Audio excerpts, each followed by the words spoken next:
भारत की पवित्र भूमि पर कई संत और महात्मा हुए, लेकिन कुछ ऐसे भी हुए जिनका जीवन आज तक एक रहस्य बना हुआ है। एक ऐसा फकीर जो फटे कपड़े पहनता था, मस्जिद में रहता था, लेकिन जिसे हिंदू भगवान का अवतार मानते थे। एक ऐसा संत जिसने कभी खुद को भगवान नहीं कहा, लेकिन करोड़ों लोग आज भी उन्हें चमत्कारी शक्ति मानते हैं। हम बात कर रहे हैं शिरडी साईं बाबा की।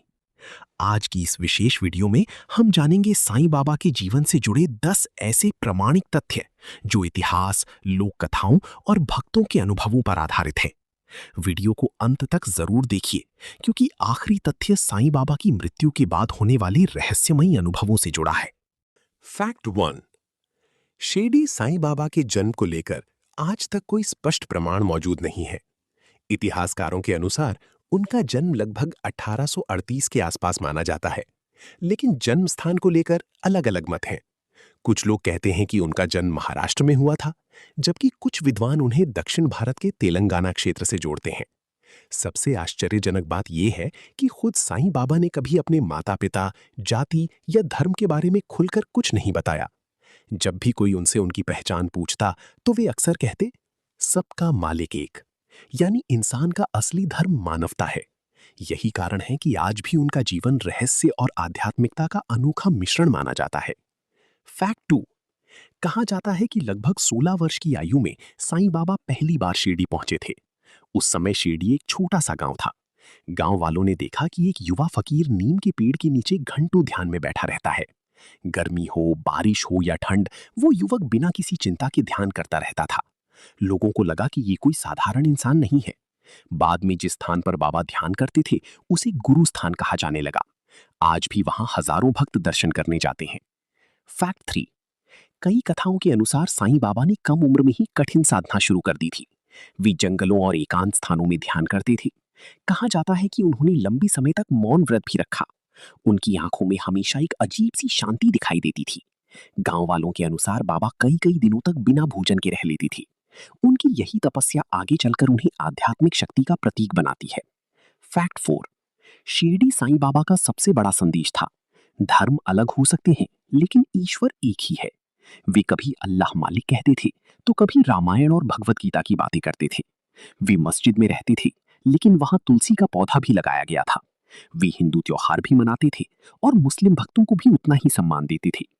उस समय भारत में धार्मिक मतभेद काफी थे, लेकिन साईं बाबा ने प्रेम और एकता का संदेश दिया। इसी वजह से वे आज भी सांप्रदायिक सौहार्द का सबसे बड़ा प्रतीक माने जाते हैं। फैक्ट 5। द्वारका माई वो स्थान है जहां साईं बाबा ने अपने जीवन का बड़ा हिस्सा बिताया। ये एक टूटी फूटी पुरानी मस्जिद थी, लेकिन बाबा ने इसे द्वारका माई नाम। फैक्ट 6। साईं बाबा लोगों को धूनी की राख यानी उदी दिया करते थे।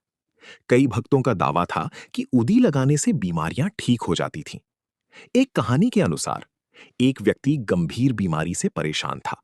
डॉक्टरों ने उम्मीद छोड़ दी थी, लेकिन बाबा ने उसे उदी दी और कुछ समय बाद उसकी हालत सुधर गई। ऐसी कई घटनाओं का उल्लेख पुराने भक्तों की किताबों में मिलता है। हालांकि विज्ञान इन चमत्कारों की पुष्टि नहीं करता, लेकिन भक्तों की आस्था आज भी उतनी ही मजबूत है। फैक्ट 7। ये घटना साईं बाबा के सबसे प्रसिद्ध चमत्कारों में गिनी जाती है। एक दिन गांव के तेल बेचने वालों ने बाबा को तेल देने से मना कर दिया।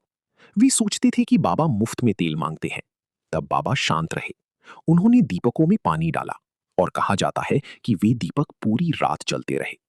इस घटना को देखने के बाद गांव वाले हैरान रह गए। कई लोगों ने उसी दिन से बाबा को दिव्य संत मानना शुरू कर दिया। फैक्ट 8। भक्तों के अनुसार बाबा बिना बताए ही लोगों की समस्याएं समझ जाते थे। कई बार कोई व्यक्ति मन में प्रश्न लेकर आता और बाबा बिना पूछे ही उसका उत्तर दे देते। कुछ लोगों ने दावा किया कि बाबा ने भविष्य की घटनाओं की चेतावनी पहले ही दे दी थी। इसी कारण लोग उन्हें त्रिकालदर्शी यानी तीनों कालों का ज्ञाता मानते थे। फैक्ट 9। साईं बाबा के पास भक्त रोज दक्षिणा लेकर आते थे, लेकिन बाबा वो धन अपने पास नहीं रखते थे। वे तुरंत गरीबों और जरूरतमंदों में बांट देते थे। उन्होंने कभी अपने लिए महल, आश्रम या संपत्ति नहीं बनाई। उनका जीवन बेहद साधारण था। एक पतली सी चटाई, कुछ बर्तन और फटे कपड़े, यही उनकी संपत्ति थी। ये सादगी ही लोगों को उनकी ओर आकर्षित करती थी। फैक्ट 10। 15 अक्टूबर 1918 विजयदशमी का दिन शिरडी साईं बाबा ने अपना शरीर त्याग दिया। उनकी समाधि श्री साईं बाबा समाधि मंदिर में बनाई गई। आज ये भारत के सबसे बड़े तीर्थ स्थलों में से एक है। हर